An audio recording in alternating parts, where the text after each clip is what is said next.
네, 원달러 환율이 크게 빠졌습니다. 1,100원 선 밑으로 뚝 떨어진 건데요. 종가 기준으로 14개월 만에 최저치입니다. 당분간 이런 추세, 추가 하락이 예상되고 있습니다. 취재기자 연결해보죠. 이대건 기자. 네, 이대원입니다. 자, 최근 원달러 환율이 전체적으로 좀 빠지는 추세이긴 했는데 네. 오늘처럼 크게 떨어질 거라고는 예상을 못하지 않았습니까? 네, 시장에서도 예상하지 못했던 흐름인데요. 원달러 환율은 어제보다 10원 70전 떨어진 1,095원 40전에 장을 마쳤습니다. 종가 기준으로는 지난해 5월 22일 달러당 1,090원 10전을 나타낸 이후 14개월여 만에 가장 낮은 수준을 기록했습니다. 지난 6월 말만 해도 영국의 유럽연합 탈퇴 결정의 영향으로 원달러 환율은 1,180원 선을 웃돌았습니다.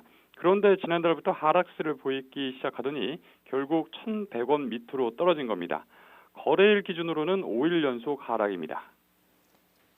그렇군요. 뭐 국내외적으로 여러 요인이 있을 텐데 환율이 떨어진 가장 큰 이유는 뭐가 있을까요? 아무래도 원달러 환율은 미국 경기의 영향을 가장 많이 받습니다. 이달 초 미국의 2분기 국내 총생산 성장률이 발표됐는데 1.2%에 그쳤습니다.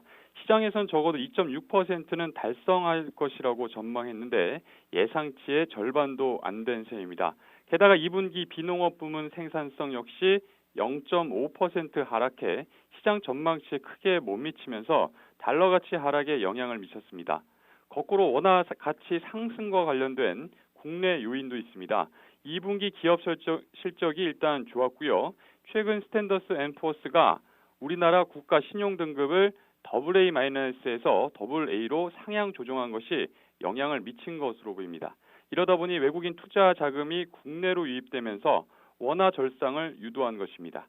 오늘만 해도 외국인이 코스피에서만 무려 2,700억 원 넘게 사들였습니다. 자, 그렇다면 앞으로는 어떻게 될지가 관건인데요. 환율이 앞으로 더 빠질 것이냐 아니면 반등할 것이냐 어떤 분석들 나옵니까? 네, 현재로서는 당분간이지만 원달러 환율이 계속 떨어질 가능성이 큰 쪽에 전문가들의 전망이 몰려 있는 게 사실입니다. 환율이 달러당 1,100선 아래로 떨어졌으니까 손절매 물량이 나올 경우, 그러니까 추가 하락을 우려해 달러를 시장에 내다 팔 경우 앞으로 환율은 더 떨어질 수밖에 없습니다. 변수는 외환 당국의 미세 조정 시도와 함께 미국의 금리 인상 기대감이 더 높아질 경우 원달러 환율의 하락폭이 제한될 수 있습니다. 원달러 환율이 떨어지면 아무래도 원화 가치가 계속 상승하기 때문에 가뜩이나 좋지 않은 수출에 신경이 쓰일 수밖에 없는데요.